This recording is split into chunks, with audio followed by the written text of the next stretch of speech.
Bro, you know, you said before, innit, you're not even angry at Oli anymore. I think you said it after the Liverpool game. Yeah. Another awful performance, shocking. It basically was a 5-0 today. The way it felt, you know what I mean? It was like City just chilling, cruise control.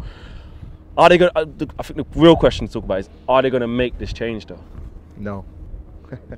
What can you do, man? The board don't care, man. We've seen it. We've said it time and time again. They've only got him through sentiment. They've only got him because there's no plan. Today, mate, you know what it is? It's a slow death now at the minute. Training ground today. For me, they didn't make one substitution today. Just shows you everything you need to know. Training ground. Rodri, unbelievable. Maybe we're watching football at its finest, but on the opposite side. Maybe, you know what I mean? Because that, for me, we didn't even come out second gear. That's for me the most damning thing about today. They didn't even try. You know what I mean? They didn't even come out to know that it's a Manchester derby. It's raining, it's cold, and you've got people hiding behind the ball. You've got people, you know. But then what can you do when you've got no guidance? They're unsupervised. I said it last week. They're unsupervised out there. And you're thinking to yourself, like, you know, you've got a manager in Pep Guardiola on the touchline dictating what to do. They know what to do, what patterns to play. And we've got 5 at the back football at home. I mean, you almost, if you don't laugh, you'll cry. And that's how bad it is at this football club. You know, you've got people leaving after the first goal. Honestly. What's there people leaving around here after? People are leaving after the first goal because they're thinking to themselves, is there any point watching this? And that's what it's got to the point. Flex's point was thinking, what are we actually supporting right now? Because at the end of the day, we're becoming enablers. Because we're accepting mediocrity right now.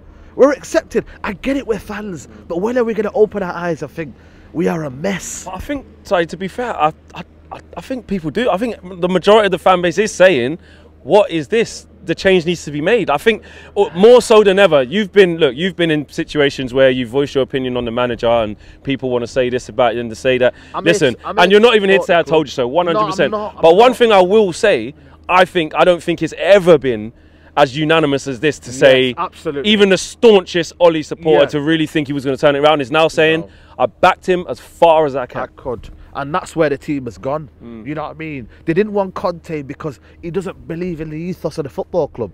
What is it, the ethos of the football club? What is it? You've got well, it is this. You've got a manager who, you know, was embedded in the 99, the DNA. They're almost kind of, you know, Alex Ferguson mould. You know, this is the manager we've got. And what is his style? What is his imprint? There is none. You're almost asking yourself, like, what is he as a manager? What is he? Like, I want to know, what is he? He goes 5 at the back, yeah, and then he takes off Bailly because he's a coward to say to Maguire and Shaw, you're coming off because it's his favourites. And Lindelof's only just come back. And Lindelof's only come on, man. And then he puts Sancho or Lamps in the slaughter for me because at the end of the day, the game's gone and he's out there and they're at kids. Today was about kids out there versus grown men. And that's what it was. Bernardo Silva, they toyed with us. For me, this is worse than the Liverpool game. Honestly, man, because you know what? What makes it worse? Because you know what? It was the fact that they didn't even come out of second gear. They toyed with us. They absolutely toyed with us. They said to us, you know what? Come out, guys. They put us in a little hole. Right, switch the play up. Foden gets the ball. Gundogan, shoulder, drop of the shoulder.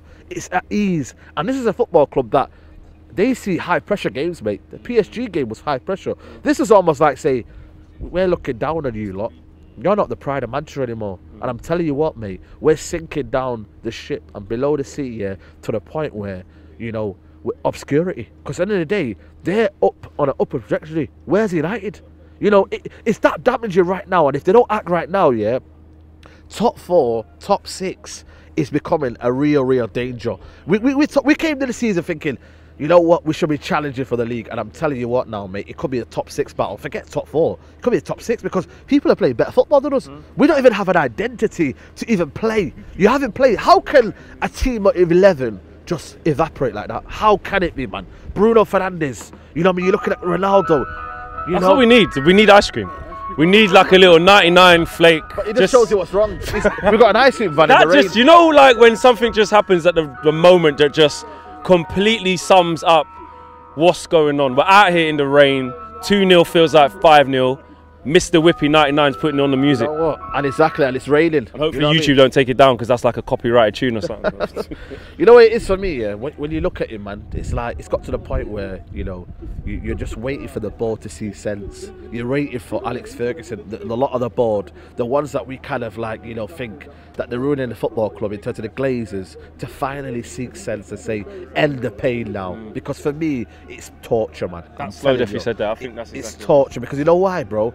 I'm seeing young kids that it's meant to be the future. It's meant to be hope, that they come to Old Trafford, they see football, and they're coming home and they're thinking, what am I going watching? They might as well be a City fan at the minute. Why would you want to be a United fan at this point?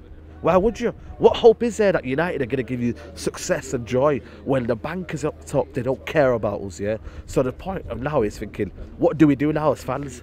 Do we protest? Do we voice our opinions and say we've had enough? What do we do as fans? Because we have to unite. Because if they're not united, we have to unite and say, this is not in our name. Man United Football Club, it's not in our name to be this obscure and mediocrity, mate. It's not in our name, mate. Because for me, we've had enough now. Because at the end of the day, right, we've had it for 7-8 years on this absolute shower shite. And it is shower shite. Because at the end of the day, they're not giving us any hope. They're not even giving us a bit of, like, you know, culture stuff to the recruitment, to the training ground. You look at Old Trafford, the roof's leaking. There's no training ground facilities. There's no, you know, if you look at the infrastructure of our football club compared to Man City, go to East Manchester and see how it is. It's unbelievable. They've restructured the whole football club. What are they doing around here? Nothing. They can't even fix the roof at Old Trafford. So what tells you that they'll care about the team on the pitch? I worry for Man United because you know why? It could get worse and worse, because if they don't stop now and just tell us, mate, that's it. But what they're doing is a slow pain death. So who are you getting? You know, the Conte thing's not there. It's done. You can't get him. He's Tottenham's manager. Almost. If you were a serious club, we wouldn't even have these kind of questions. We wouldn't be saying, who would you get? Man United Football Club should go and get the best managers out there like that. And that's not even me saying, you know, we should kind of almost, you know, say it's in our name. We should be getting them and saying to Zidane, saying to Ten Hag, you're coming to Man United without any hesitation. But what we're doing is we're saying, Conte doesn't even fit our mould. What is our mould? We're having fans thinking, the United DNA. It's the Glazers' United DNA. So what is our DNA? What is our kind of... it's winning. It's winning, isn't it? It's winning. This Man United fan base that are talking about pretty football, football is to win. That's the bottom line. And we're not doing that. We're not doing the Manchester derby where you're supposed to fight. We're not putting anything. People are hiding. And it's like, I can't even blame the players anymore. I can't even blame the manager anymore. It's the guys at the top that needs to just end it now. End the pain. Because we're suffering right now, man. Because we're trying to see there's some hope at this football club. But there's no hope. They're just saying to us, you know what, you'll be back next week. Don't worry. We'll give you Ronaldo. We'll give you Sancho. And we'll say to yourselves, you know what, just get excited, eh? But for me, the Glazers have got to go. The manager's got to go. I said a reset 2 years ago. Maybe it was better to do that reset 2 years ago to come back to a fresh future. Right now, mate, we're 10 years behind City. We're 10 years behind Liverpool, Chelsea. What are we now? I don't know.